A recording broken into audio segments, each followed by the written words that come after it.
I'm now going to read the intro, which I've recorded out in the streets, which we can't play to you at the moment, which goes like this. Welcome from me, Nick Gowing, to Davos in Switzerland. At the start of this new decade, there remains deep anxiety globally. Has the world really escaped from an economic catastrophe? President Obama has said devastation remains, the banks will not escape. Is economic recovery really underway, or do we face a double dip? Critical questions and anxieties on everyone's minds around the world. Questions we want answered here in this BBC World Debate 2010, Dodging the Double Dip. Okay, Richard?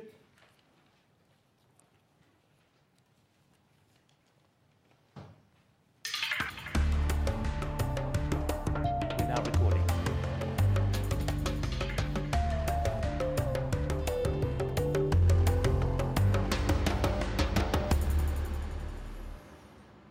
Well, joining me here at the World Economic Forum annual meeting are Barney Frank, the US Democratic Congressman and Chairman of the House Committee on Financial Services in Washington. Gerard, Lyons, Chief Economist and Group Head for Global Research at Standard Chartered Bank. Sharan, Burrow, President of the International Trade Union Confederation. Pascal, Lamy, Director General of the World Trade Organization. And Hiro Takeuchi, who's Dean at the Graduate School of International Corporate Strategy at Hitotsubashi University in Tokyo. Ladies and gentlemen, please welcome our panel.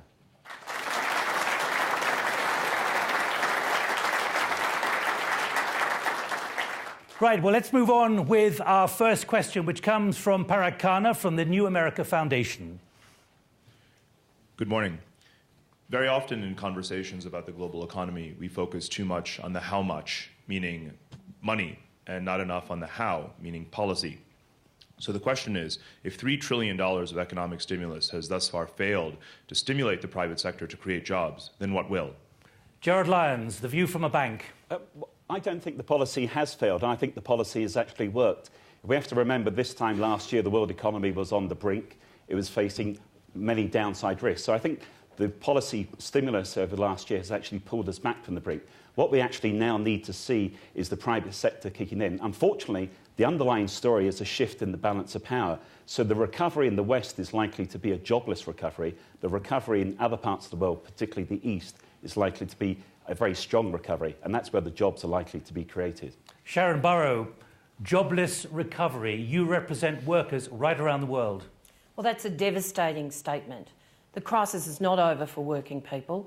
Certainly in underdeveloped countries, we've lost millions of jobs, 10 million just for young women in the apparel sector alone in supply chains. But in the developed countries, the same story appears. And to have any policymaker say that they're content, or any corporate leader say they're content with a jobless recovery, is to simply condemn people and their families to a life without aspiration, and that's not acceptable to us. Are you condemning people, Gerard, Lyons? Yeah, hold on. I don't think anyone's actually content with a jobless recovery. It's the reality of the situation. What we have in the West is the private sector, consumers and corporates have to get their balance sheets back into shape. That points to little wage growth, unemployment yet to peak, people also hit by house prices falling. The policymakers in the West, President Obama, Gordon Brown, but also the G20 actually did step up to the plate. I call it the good, the bad and the ugly. The good is they actually did do something. The bad is they didn't do it from a position of strength.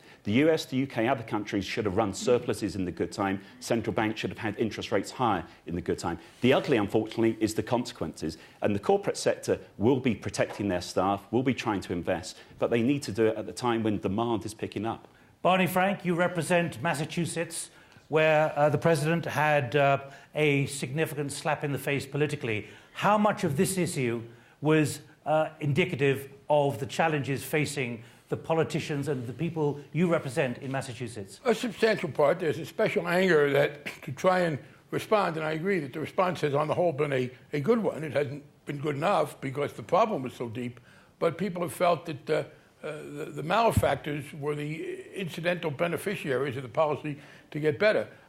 There are two things here. First of all, there is an historic pattern that Sharan alluded to in the U.S. and probably in other places of really putting policies in place that ignored social equity, that ignored the notion of distribution. In the U.S., it broke unions. We have a policy on our books that say you should be able to join unions, but it was aborted by people in power, so that we had this depression of the share. There's a second problem, though, going forward. We are not doing enough to stimulate employment. We've done some. I think the biggest problem in the U.S. is, and it's one that needs to be talked about, far too large a percentage of our resources go into the relatively unproductive segment of defense. If we had not started the war in Iraq and spent $1 trillion there, if we were not overcommitting ourselves to military expenditures all around the world, we would have far more freedom now to respond to this short-term crisis. We are constrained by fear of a long-term deficit, and that long-term deficit is in substantial part composed of a commitment of hundreds of billions of dollars of unnecessary military expenditure over time. All right, well, we've solicited a lot of emails from around the world. Let me give you a taste of the kind of emails we've been getting. This from J. Earl, tweeting actually. The economic recovery has started for the bankers. The rest of us are screwed for a few more years yet. Neville Gabriel Apana saying that the global economic recovery is based on illusion and manipulation of statistical economic information. Pascal Lamy, pick up on those issues we've raised so far. Well, I think what's pretty clear is that the engines for growth are, for the moment, mostly in emerging countries, and that in order for this to work policy-wise, there's one thing that needs to be done, which is keep trade open. Now, it's worked reasonably well, thanks to a system of international discipline which we have. Whether we should have other disciplines of this kind in other areas like regulating finance is an open question, and I'll leave that one to you. Now, in order for this to be sustainable, the disciplines are very important, but we also need public opinion to sustain these disciplines. And we know that in the West, if unemployment keeps growing, then protectionist pulsions will appear here and there. So the link between reducing social insecurity and fighting protectionism is pretty clear. And that's my main worry for the year to come. Let me just tell you, we did a poll of 13,000 on Facebook, and we discovered from them that 75% said, no, the recession is not over. 9% said yes, 16.4% are not sure. Overwhelming there. A feeling out there among the public, Professor Takeuchi, that the recession is not yet over. They're wrong. Why? I'm with the 16.4%. Still not over, but I think we're over the hump. And when you look at least in Asia, the manufacturing sector, they're back. And I think, as Pascal had mentioned, it's going to be the emerging countries who are going to be leading the recovery. But this is a fool's paradise for people who think it's over. If manufacturing's back, if wages have fallen in the US for the last 10 years, if there's no jobs to pick up even a base level of income for sustainability, then where does the income-led recovery that allows those products to be bought from wherever they're made, where is it? If we don't have jobs, if we don't have income through both jobs and social protection, then there is no sustainable way of rebalancing the global economy. So for people to sit here and say it's over while we know there are millions of jobs still to be lost, when those who took short-term working hours to help out corporations lived on increased debts to keep their homes, pay their mortgages, pay their debts, and they're now in deep trouble as interest rate goes up. The working world is in trouble, and that's the base of the global economy, all right, let's both leave it as there. producers and consumers. So what are you going to do about workers and their jobs? The working world is in trouble, but the recession is over. That split, the tension there already. Michael Elliott, editor of Time International. Good morning, Nick. My question for the panel is as follows. Given the apparent dysfunctionality of Washington, do you think there is any prospect whatsoever of substantial reform legislation on financial markets and banks being passed into law in the US this year?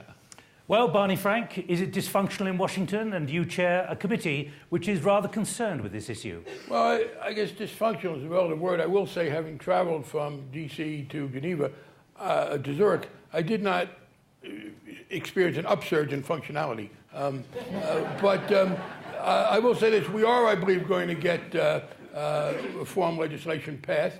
I know it is the journalistic credo to ignore anything good that happens, but in fact the House of Representatives has already passed a bill that does quite a lot to do reform, not everything I would like. The Senate is focused on one. Now, we are suffering from a constitutional crisis in the U.S., to some extent where England was in 1910 before they reformed the House of Lords.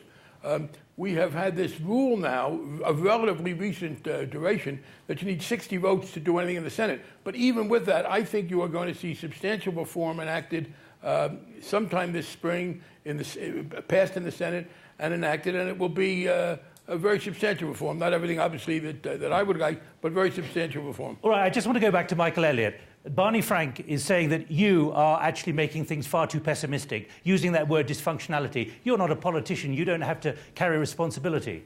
No, I don't, and I'm very pleased that I don't, Nick.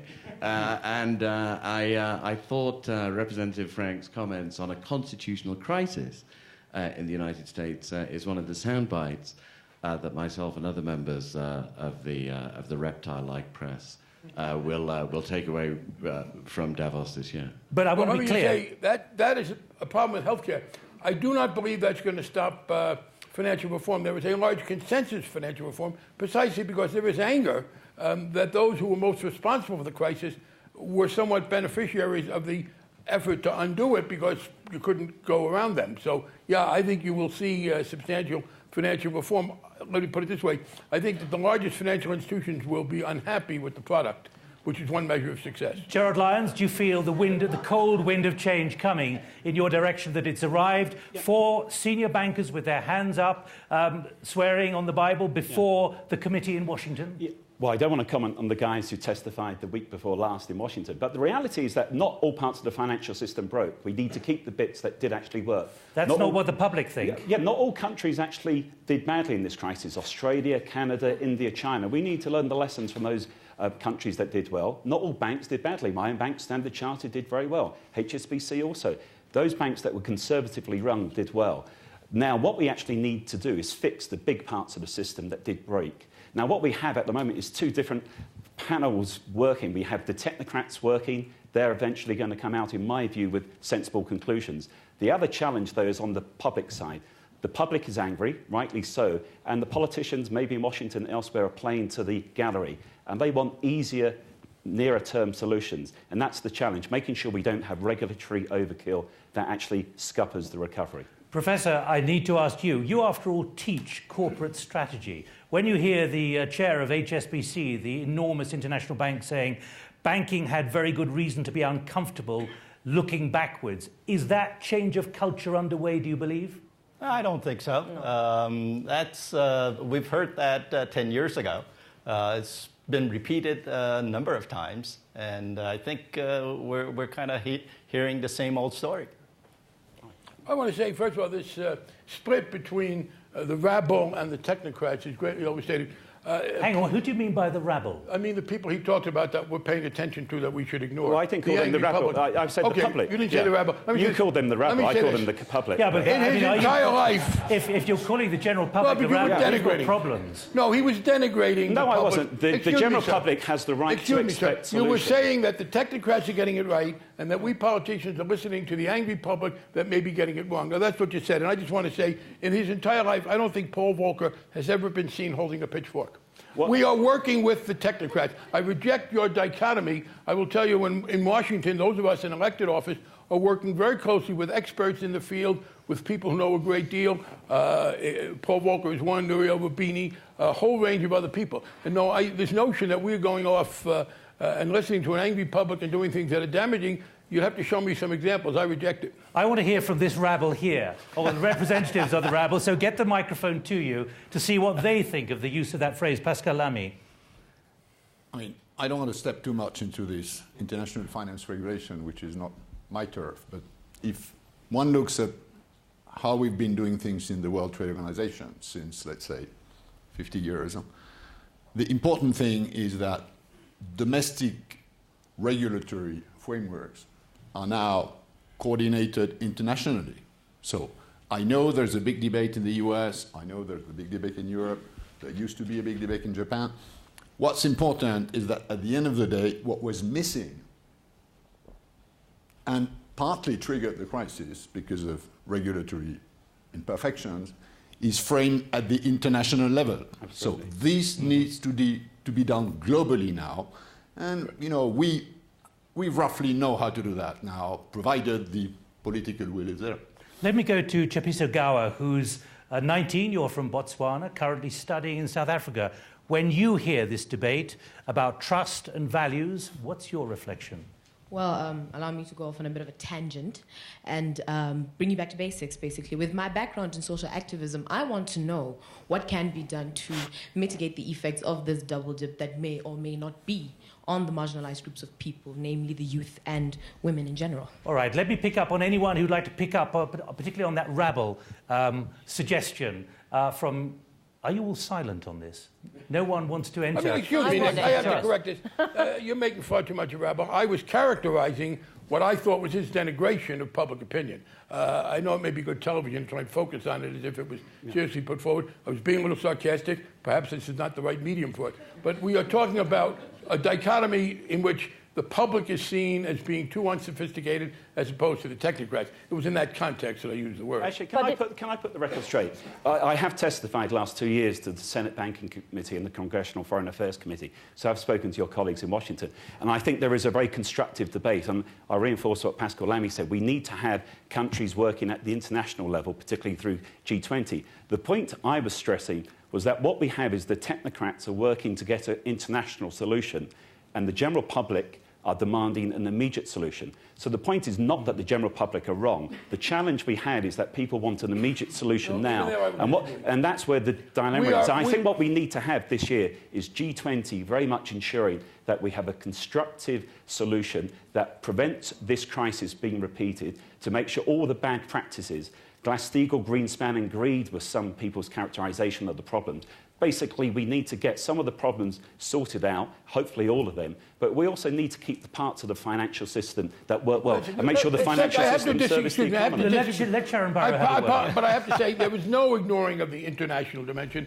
I and my colleagues in the administration have been talking to a lot of people in a coordinated way. As the chairman of the committee, I have spoken with the EU, with the UK, with the Japanese, with the Canadians. So once again, that's a false dichotomy that we are talking about going ahead without international cooperation. But the dichotomy is there. And what you're hearing is that let's keep fixing the finance sector. Don't do too much, by the way. We don't want too much regulation to get in our way. But it's what's got to be done internationally, do what's got to be done nationally. What you're not hearing is the obvious. The solution, the radical unorthodoxy that actually propped up the financial sector, no thanks to their own management, needs to be put in place to prop up employment. If you don't, then you can fix the financial sector maybe, but it's not going to fix the global economy where we get to a world that's more equal, where people have security, where you can build domestic economies, absolutely front and centre, and that ought to be our focus. How do you build stronger domestic economies so they can play into global trade, Pascal, with more confidence? And the solutions are there. At the ILO in June, employers, workers and governments negotiated a Global Jobs Pact. It said there should be an income-led recovery, that funding social protection in the poorest countries would immediately lift a demand base, that putting in place a minimum wage, an affordable minimum wage, would guarantee consumption, and that, of course, respecting, and I say this to the corporate world in America, but everywhere, respecting collective bargaining rights and investing in development. If you don't invest in development, you don't have jobs. If you don't allow collective bargaining, you don't distribute the wealth and you don't build economies. What you're hearing here is narrow, technocratic stuff that needs to be done, strong financial regulation, but the jobs now, right now, in parallel, or the world will get angrier. My world will get angrier. Sharan Burrow, for the moment, thank you. Let's pick up on this issue of the recession. Can I ask you to ask your question again? Chapiso Gawa, 19, you're from Botswana, studying in South Africa. Yes, studying economics and finance, and I'm a social activist, mainly centered around youth and women. But as I said, I want to go off on a tangent and bring you back to basics, and I want to ask, what can be done to mitigate the effects of this double dip that may or may not be on these marginalized groups of people? Professor, what can be done to mitigate this double dip? Well, we have a term in Japan, NEET, N-E-E-T, not in education, employment, and in training. And a lot of the young people feel that, hey, we don't have a future. And they're worried that their standard of living is going to be the first one that's going to be lower than their parents, right? And we have a real crisis, I think, of trust especially among the younger folks and the periphery, in a sense. And I think this is a real issue that companies in particular have to deal with, not governments, in my opinion. Barney Frank. Yes, and I want to go back to my point, which I think is pretty basic. If we do not in the U.S. begin now a substantial reduction of what we are spending on the military, we are doomed not to be able to break out of this. We know what to do to help, A, avoid a double dip, and B, alleviate the results in unemployment compensation, in more jobs, in a greater social safety net in general. And that's the prerequisite for trade. People are far too angry now because when trade was going forward and conservatives were in power, they did nothing to see that it was distributed fairly. So there was a great increase in wealth and a decrease in any kind of social fairness. But we are so overcommitted militarily. The fear of deficit, you heard that from President Obama the other night, the need politically and economically to bring down a long-term deficit is a constraint on what we know how to do economically and intellectually, but are afraid to do politically. But and can until I point we begin, you to this question? I am answering that question, sir. How to mitigate? I am answering that question. I am sorry if I wasn't clearer. You mitigate it with money well spent, with better unemployment. That mitigates for people there, with better money to help students go to school, with remitting debts that are excessive, with other kinds of programs that will help them, with money to help clean up the environment and employ people, with more money to put public employees to work. Our problem in America is that we are constrained from doing it adequately by this enormous commitment to the military. All right, and we have can't to cut the military here today. No, excuse me, you are dead wrong. If you do not discuss the military, if you take for granted that hundreds and hundreds of billions forever are going to go to the military, then you do not have the resources to do what that young woman correctly wants us to do. Gerard Lyons. Well, I agree with both my colleagues. You need to direct resources in the right place. I'd like to step back and say, when things are going well, everyone, it seems to me, is optimistic. When things are going badly, people become very pessimistic. I think we need to step back. The world economy is $61 trillion in size. We can't picture that, really. But a decade ago, it was $31.5 trillion in size. Despite this recession, we've had a near doubling of the world economy. The pessimism depends on where you sit. The West is losing out. What one sees, I see when I go across Asia, Africa, the Middle East, is a substantial shift in the balance of power. Even though 90 million people have fallen into poverty in the last year, and we need to do all we can to help them, that's been against the background of 900 million people coming out of poverty. The real issue here is a shift in the balance of power. The wealth creation is now going to the east. Africa is likely to do very well, infrastructure spending, agriculture spending, and benefiting from China, Asia's rise, and also a transformation in the way African policymakers are addressing their issues. I'm very positive about All right, Africa. we'll talk about the developing world shortly here on the debate, but let's pick up on this issue of job creation, particularly whether in the developed world or developing world. Jeff Juarez from Manpower, you're the chief executive. What are the new realities as the recession appears to be coming to an end, about whether jobs are being created? What's your question? The question is, when we look at jobs, they're being created, but they're being created in such slight amounts that what's happening is that it's being chewed up and you don't really see it. My question is that when we talk about the things that we are doing from a money perspective and a policy perspective, many things have to go into safety net services, but we have to change that into real job creation. And real job creation is about businesses that are creating demand. So I'm wondering, where are the policies and where is the efforts to say it is about real job, and real job is about what's happening with those businesses, and how are we going to help those businesses create the jobs? Sharan Burrow. Well, I agree with that, but you've got to have both assistance for business and you've got to have the income so that the worker can actually buy your product. And when you look at where can we create jobs, if anyone here was in Copenhagen, apart from being heartbroken about no action on the environment, which there are no jobs on a dead planet, can I say, nevertheless, what was really depressing was that we lost the climate financing. Now, if the climate financing was on the table today, and it's there for the taking if countries could agree, we can see money into adaptation and mitigation, into new green and clean energy jobs in the developing world as well as the developed world, and we start to build those real jobs. I could give you an industry sector approach for each area that is critical to the world economy, but nobody here is sitting down and talking across the real economy between employers and unions about what's necessary, as Barney says, and thank goodness the US is talking about a jobs bill to drive money, radical, unorthodox approaches to jobs. Then your businesses will be sustainable. Pascal Lamy, this issue that we may be coming out of recession, but actually very few jobs are being advertised at the moment. So where are they going to come from? Well, I think it's, I will answer differently for developed country and developing country. Developed countries still have the sort of credit capacity to inject stimulus money in their economies. And I think they have to keep doing this, because otherwise the job market will further deteriorate, hence pushing demand down and so on. So that's one thing, US, EU, Japan, Australia, Canada. In developing countries, there's no public finance to inject into the economy. How do you stimulate, how do you answer the question our South African friend just raised, which is in poor developing countries which have been terribly hit by this crisis, which they had nothing to do with at the origin? I think there we need to go back to good old basics. Trade is the way these countries can exit the crisis. If trade doesn't remain open, you'll strangle them. So that's one, which is why, by the way, developing countries in the WTO are pushing so hard for concluding these Doha round of trade negotiations. Second, we have to make sure that the drying up of finance, which had been there for the last decade, pushing infrastructure in many developing countries, this finance isn't there anymore. Well, let me put you an email from Siddharth Iyer, because this is important about where money can come from.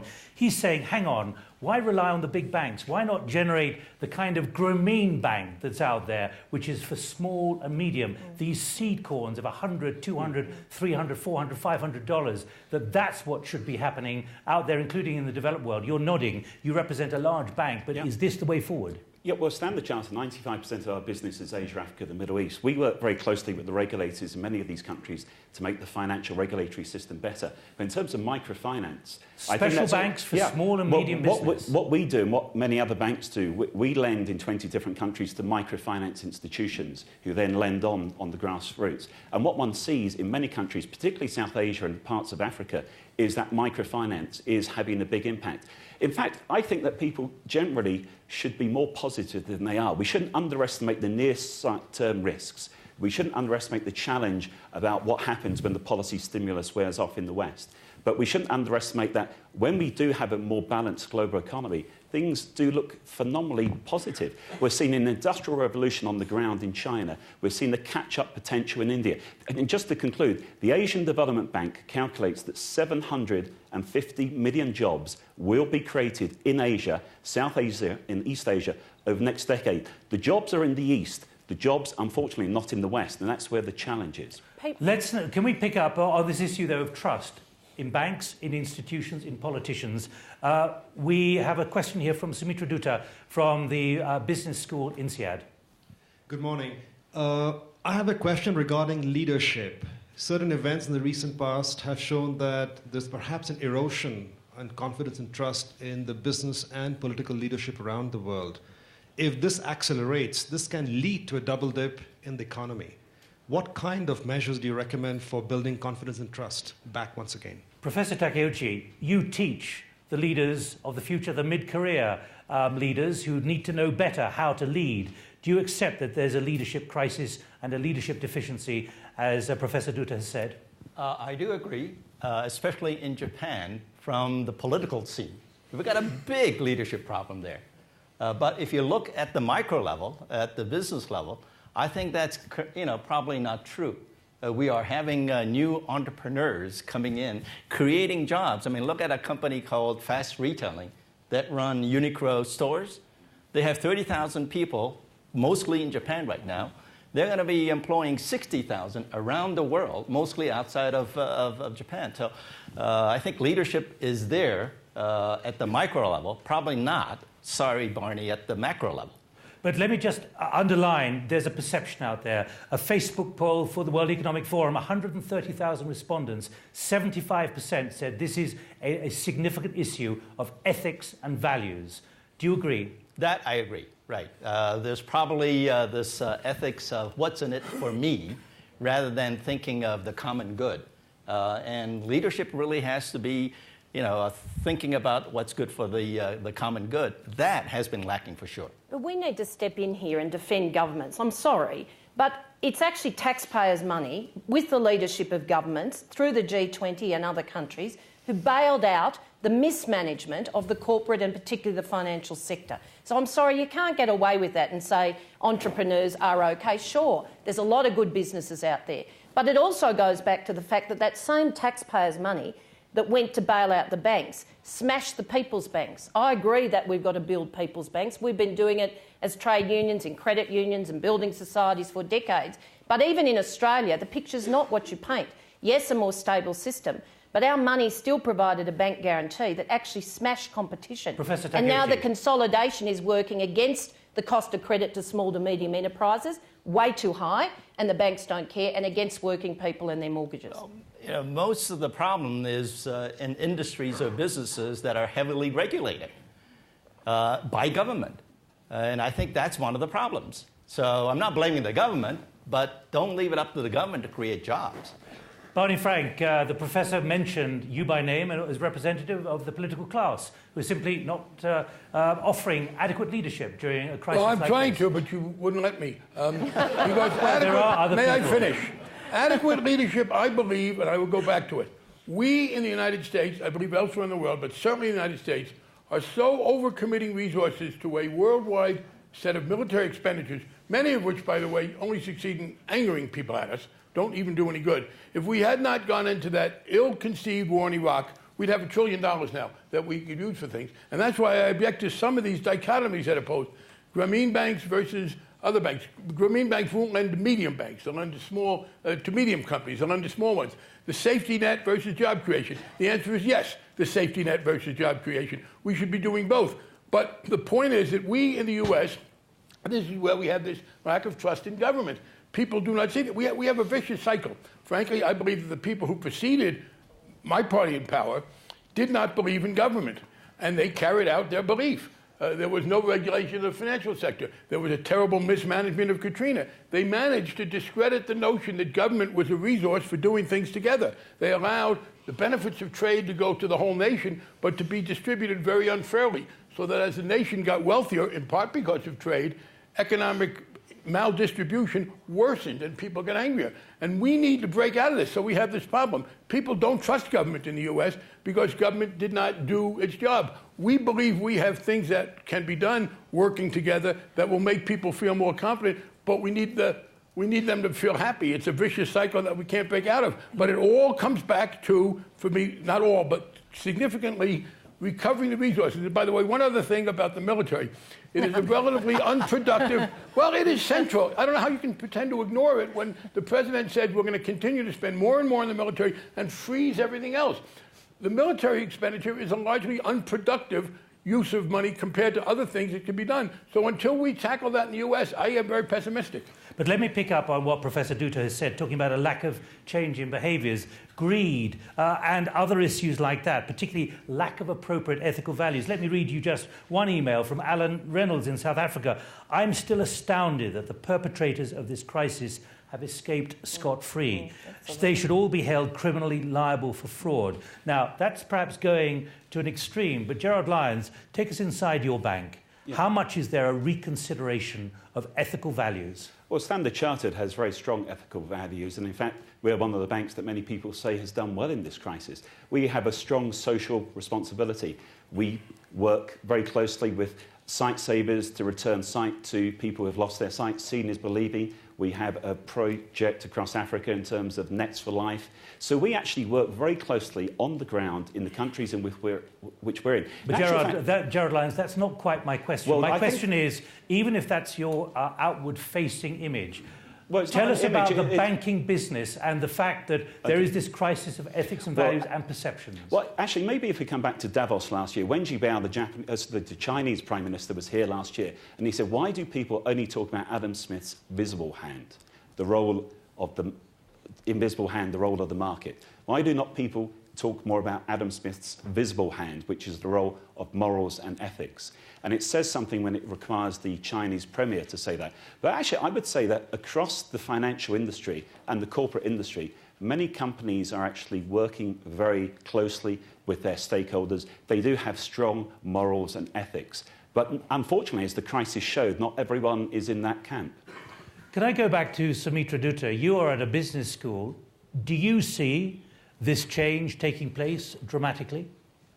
Well, the short answer would be no. No. We don't see much of a change, really. I think both in businesses and also, I think, in the way government works with business. Can I say that's why we need tough regulation? First of all, one reason... Regulation about what against the financial system. You were talking about, I'm responding to the question, why aren't more people going to jail? Part of the problem is that some of the worst things that they did were, unfortunately, fully legal. The problem is not that you didn't have to break the law to be unethical and make a lot of money and take advantage of other people. The laws were far too lax. And secondly, I do not expect people in a business of making money by trading money to be particularly ethical above and beyond what they are required to be. If you want them, excuse me, but if you want them to do something, you have to pass the laws. That's why we have to do regulation. And the problem, as I said, is that much of what people think people should have been in jail for was unfortunately entirely illegal. You also had an administration in the U.S. that didn't believe in very tough enforcement. But the answer in both cases is I'm not waiting for people to go to church and get nicer. I'm going to pass some laws that make it illegal to do the things they did that took advantage of people. Let me ask, is there anyone out there who'd like to enter the discussion on ethics and values and your concerns you've got? Arthur Mutumbara from Zimbabwe. Yes. Thank you very much. I think it's a global financial crisis and we need global solutions. The problem that we have is that we have an exclusion problem. How do we formally involve those from emerging markets in the creation of the solutions? We're coming on to that in a moment. Your Deputy Prime Minister of Zimbabwe, can I just ask you specifically about your perception on ethics and values, this issue? We have to rethink our values. We have to recraft our values. But how do we do that without including the majority of the people on planet Earth?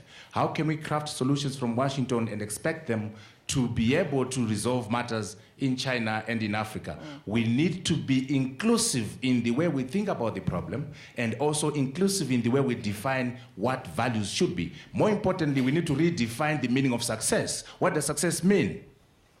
And what's ethical about off-balance products? What's ethical about opaque, over-the-counter derivatives that people can't understand? All right, I'm sorry. Let's ask Gerard. Okay. Gerard, what is ethical about it? The reality is that the banks and the companies that have succeeded, like my bank that's done well, have been those banks and companies that have focused on their customer. The banks and companies that focus on servicing their needs of their corporate customers and their retail customers and actually do it in a credible, moral, ethical way have actually done well. The people who failed in this crisis are basically guilty. But we need to fix it. Well, let's not talk about the individuals, but I think we need to learn from this, build on. No. You keep arguing as if though everything is negative. I go to China. I was in Chongqing 3 weeks ago. The pace of scale of change is phenomenal. You go to other... The reality is that many people in the West are finding it hard to come to terms with the fact that we're seeing a shift in the balance of power and the jobs are not going to be there. Right. But you know what they're doing in China? They're investing money in jobs and infrastructure. They're investing money in people, building a strong domestic base. Absolutely. And what we I agree did with you. is we had to, I agree, prop up the finance sector despite their sins. But we need to correct what's wrong. I agree with you on that. We put all that money into the finance sector, not into jobs. And what did the bankers do? They used it to pay bonuses. Gerard Lyons. No one wants to actually reward people who did badly. But let's face the reality of the situation. This time, a year ago, the common word used at this conference was depression. People were talking at the downside risk. Gordon Brown has made lots of mistakes in the UK, but I would give him a lot of credit for getting the G20 to London in spring and actually having the collective agenda. Let's not forget that a year ago, if we actually didn't do anything, we would actually be in a worse situation. When you talk about the rules, you talk about the banks that were more conservative, etc. That's precisely what we're trying to do. We are trying to, by law, because it doesn't work by asking nice, to make all the banks behave in that way. That's what proprietary trading let's make it work. Well, of course. The other thing I would say is this: when you say, "Well, we were having trouble adjusting to the shift of the balance of power," no, I'm not. I want to adjust to it. Just don't ask me to spend hundreds of billions of dollars to send my troops to patrol it. Good. Be in charge and do these things. Okay, don't look to us to be the ones that maintain the order. Well, let's get the board separate to the banks. Congressman, 2 weeks ago, you were standing on the President's right as he announced the very tough measures against the banking and financial institutions. Do you believe they will get through Congress? Yes, I'm glad you can see me. I was behind Paul Volcker. Yes, I do. I believe that... You were very visible. That's why I noticed you. We have, in fact, in the House of Representatives, where I chair, we have passed a bill that already did a lot of that. Well, will it get through? I'm trying to answer your question. Please, I beg you, let me do it in a little bit more complicated way. We have already, in the House of Representatives, passed a bill which empowers them to do everything that they have asked to make statutory. That's a pretty good indication that the support is there. It was a party line vote. The Republicans opposed it. The Democrats were for it. And I believe that, yes, we will be able to take that next step. The point I'm making is that in the House, we already empowered the regulators to ban proprietary trading, properly defined, and to force the divestiture of hedge funds and private equity from banks.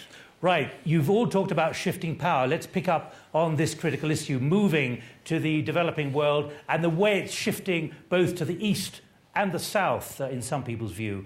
Let's go to Rana Farua. Thank you. One bright spot in the global economy over the last couple of years has been this boom in trade between the BRIC countries, China, India, Brazil, Africa, etc. To what extent, if that continues in the year ahead, which it likely will, can this offset weaker trade between China and the West, and particularly China and the US, and what might the broader economic and political implications of that be? Pascal Lamy, Director General of the World Trade Organization. Well, I think you're absolutely right. The Asian zone is a place where trade has been heating up very rapidly in recent times. Now, mind you, very often this trade is trading tasks. It's not trading finished products. It's trading bits and pieces of products who go from one country to another and who then at the end of the day are shipped somewhere else, notably to the US. It's a good thing. It creates efficiencies. Efficiencies create growth. And that's, by the way, how for the last 20 or 30 years this region has been reducing poverty at a rate unequaled elsewhere on the planet.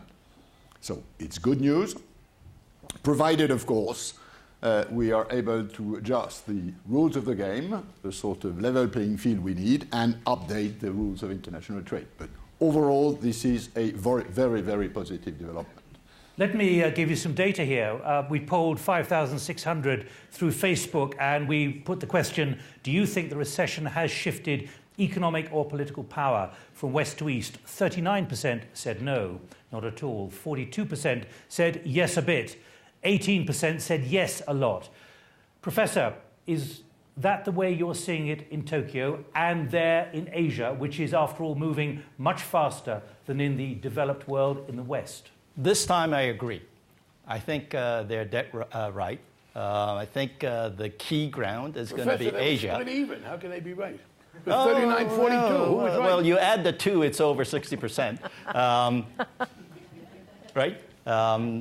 Japan's volume of trade with China has reached 48.5%. And that's reality. And that's the future. And include India, I mean, that's going to be the main playing ground for us. But it's the recession and this crisis that has promoted and accelerated it, in your view? Absolutely. Sharan Burrow, you come from Australia, about to live in Europe with your new job, coordinating trade unions. How do you see it from out east? Look, I'm excited by the development in Asia. I come from Asia, part of the region, there's no doubt, but there's still so much inequity that we still need to have a look at where the vulnerable sectors are. There's a huge problem with human rights and labour rights right through the region. But I've just been in Africa, and if you tell me that the balance of powers shifted to Africa, then I think we'd all laugh. But development is stagnating. So at the moment, the trade is not there to bring up the vulnerable countries. If you go to Latin America, if you look at Brazil, at Argentina, they've followed the income-led strategy and they're doing a recovery strategy, and they're doing a lot better. They are emerging as sustainable economies, and we should be doing everything both to support them but to emulate them. But unless the world drives investment, and I mean the rich world, the West drives investment back into Africa in particular, but poorer parts of Asia still, and poorer parts of Latin America, that's sustainable, that equity. Have a look at the OECD's work, growing unequal. We've got to tackle it, and it means jobs and it means income for people to be consumers. One of the critical issues is the human right of having work. Let's move to the Executive Director of Human Rights Watch, Kenneth Roth. Nick, Just one moment, please, Ken. Nick, I do think that the economic turmoil has led to an acceleration in the rise of the East, particularly China. And I worry about the political consequences. For example, will China be seen as the model of economic development without political liberalization? Will the democracies be willing to stand up for human rights in the face of a more economically powerful China? Or for that matter, will multilateral institutions like the WTO be willing to use unorthodox tools such as declaring Chinese censorship and unfair restraint of trade? It is the human right here of economic activity. Pascal Lamy. Well, you know how the international system works. It works in a siloed, specialized way. You got labor with the ILO, you got trade with the WTO, you got health with the WHO, you got human rights with the UN. Now, the theory is that members of these organizations, who are sovereign nation states, have to abide simultaneously to the various commitments they've taken in human rights, trade, labor, health. That's how the system works. So by definition, because these are sovereign nation states, there is no incoherence between what they do. Now, that's the theory. The practice, we know, might not always be this one. And then the question is, how many of these bridges do sovereign nation states belonging to organizations allow to make between, for instance, trade and labor rights? And that's an issue which the ILO has taken recently. Some tried to create this link within WTO. There was not agreement between basically developed and developing countries, China, India on the one side, US, Europe on the other side. What's happening now is that the ILO is trying to create this bridge. So instead of WTO, which is about trade, stepping into labor rights, it's the labor rights organizations who's trying to step into trade. I'm fine with that. Economic development without political liberalization. Do you think that's likely? Barney Frank? I'm afraid it is to some extent. We're seeing it in China. And I'm going to say, again, I want to reject the notion that I'm somehow troubled because there's a move of influence, power, economics to the east. But on the other hand, I do have to say, respectfully, I'm not prepared to take ethical instruction from Zimbabwe or from the regime in China. And the danger is that, as Kenneth Roth said, the model will be seen as one that says repression is the way to grow and that democracy gets in your way. And by the way, that's not simply a matter of human rights. It's also a matter that Sharon and I care deeply about, which is distribution. And that's why the silos haven't worked. And I reject the notion, and I will tell you this is the majority view in the US, that the WTO should be just about trade and not look at labor rights. I think trade properly done can be helpful. But you will see zero approval of a trade agreement by the US Congress until there is a substantial increase in the recognition of the importance of labor rights and of the climate. That has now become a new issue. We're not going to have people put at a disadvantage because they try to comply with basic labor rights or climate rights and then be underpriced by people elsewhere. So those silos are down. There's now an integration, and we are afraid that the wrong model will come, and it won't just be how you develop economically, but it will reinforce the notion that you don't have to pay any attention to distribution. Sharan Burrow, economic development, but without political liberalization. Does that trouble you? Oh, look, anything that is potentially or in reality an abuse of human rights, the right to work, inclusive and labour rights, troubles us enormously. That's our mission. We'll fight for democratic freedoms, and for workers, the core of those are freedom of association and the right to collective bargaining. It is not respected in the US, I'm sad to say, and that's part of the distributional problem. It's not respected.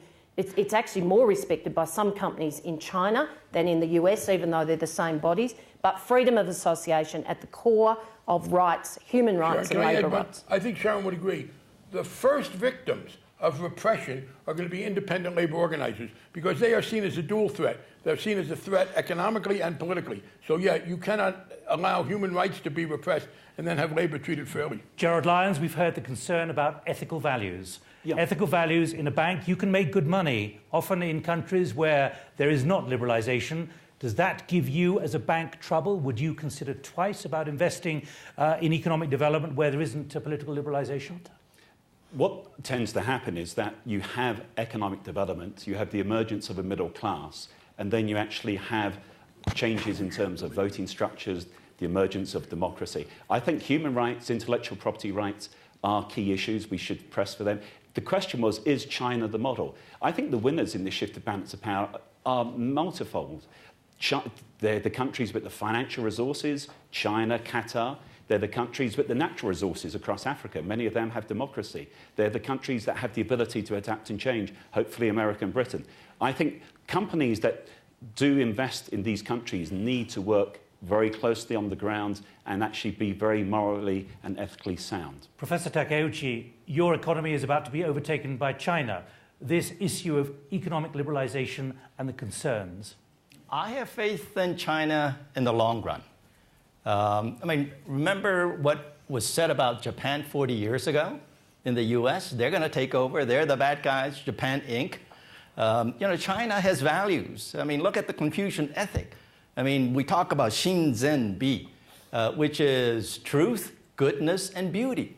That's their basic values. Give them a little more time. Maybe in the short run, we may be seeing some problems. Professor, nobody 40 years ago in the U.S. was critical of the Japanese political system. So I reject that analogy. And the question about having much more time, I don't give people time to be repressive, to throw people in prison, to, in fact, repress people who are complaining even about some economic issues, like the school construction and the other issues. So give them more time is easier to say, frankly. Can we just get another view from the Philippines? Where's Carmina? Carmina Matsanon, can I just come to you? Carmina Matsanon, you're from the Philippines, you're 16, but living currently in Japan. Hi, well, a lot of my social entrepreneurship focuses on poverty. So what I want to know is, if there is a double dip, which, judging from the earlier part of this debate, is possible, how do we ensure that developing countries aren't hit even harder than they already have been hit? Quick answers, please. Professor. Well, first of all, thank you for living in Japan.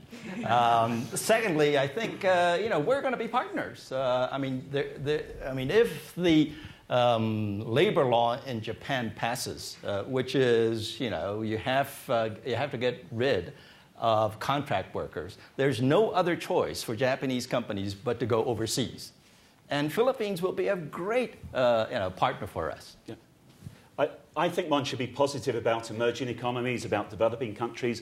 Policymakers have the ability to step in if there's another shock. But very quickly, the three things that need to happen. First, social safety nets. Second, help to small, medium-sized enterprises. They're the ones that create the jobs. And third, to deepen and broaden capital markets, because we need to see a shift in the balance of power with Asia, the Middle East, Africa, driven not just by exports, but by domestic-driven growth. International financial institutions, the IMF, the World Bank, and the regional banks, which have gotten a lot better than they were when they were far too rigid during the crisis in Asia in the 90s. If they can make resources available in a socially responsible, flexible way, and certainly in Congress, many of us will be trying to make sure that they have those resources, and that's one of the ways that you help avoid that double dip. Pascal Lamy. 100% agree with you.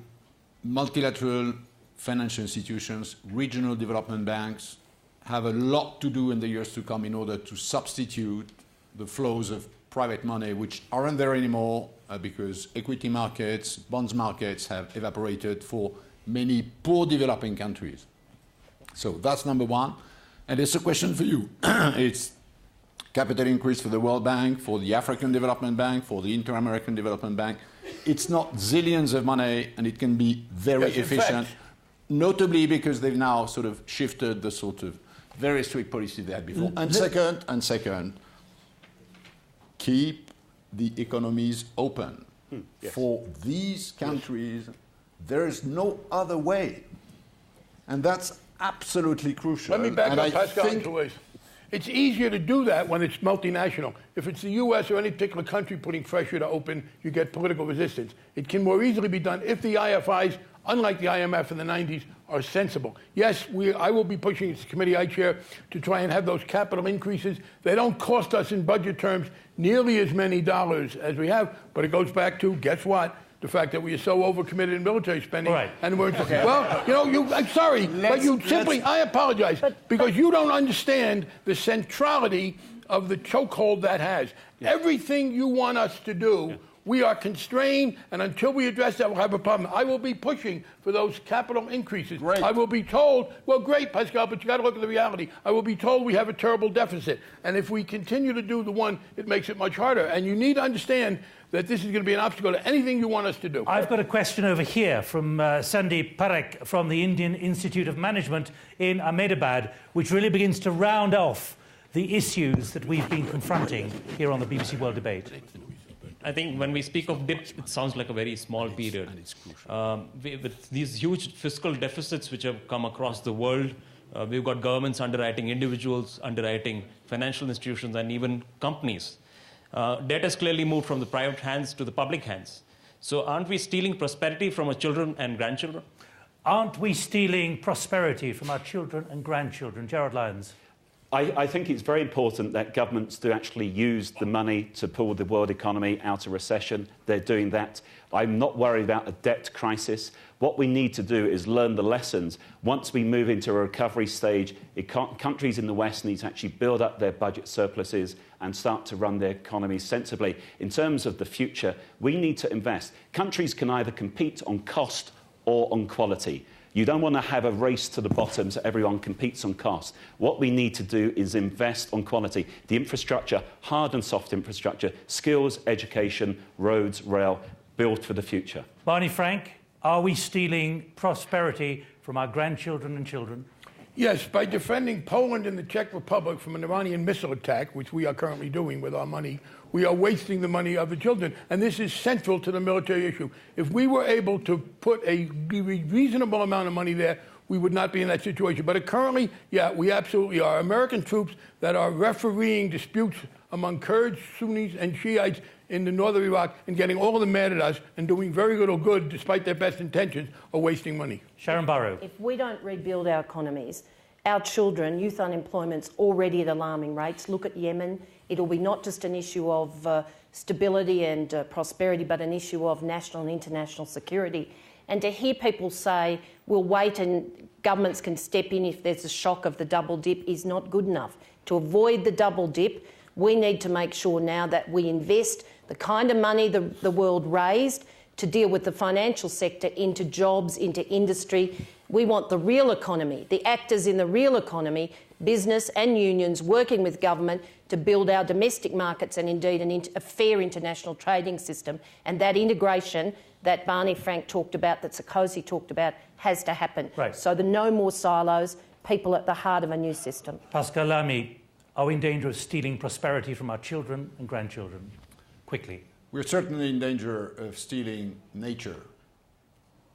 And that's, in my view, the biggest problem. And how can we address that is something which they've been working on in Copenhagen. The WTO has to get environmental. That's I 100% agree with that. And by the way, this is in our constitution.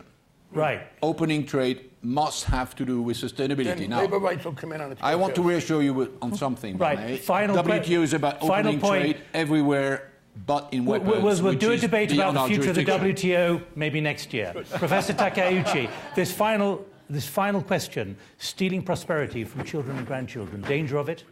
Yes, for the four of us, except for Sharan, we're on the wrong side of the equation. US, Europe, and Japan, we're probably going to be doing that. A lot of the innovations on fuel cells, on electric cars, on solar is going to come from the emerging countries. And for those children, the future is bright. Right. At this point, I have to conclude the debate, but I want to ask you here in Davos, a quick show of hands. Who of you thinks we do face a double dip coming up in the next few months, maybe a couple of years? Could you raise your hands, please? This is unscientific, but I would say that out of this audience, possibly 1/3 at this point say they think there will be a double dip. Who thinks there won't be a double dip? The majority think there will not be a double dip here at the BBC World Debate in Davos. Thank you very much indeed for joining us. Barney Frank, Gerard, Lyons, Sharan Burrow, Pascal, Lamy, and Hiro Takeuchi. Thank you very much indeed for joining us. To all the questions as well. From me, Nick Gowing, thanks for joining us at this BBC World Debate here in Davos in Switzerland. Bye-bye.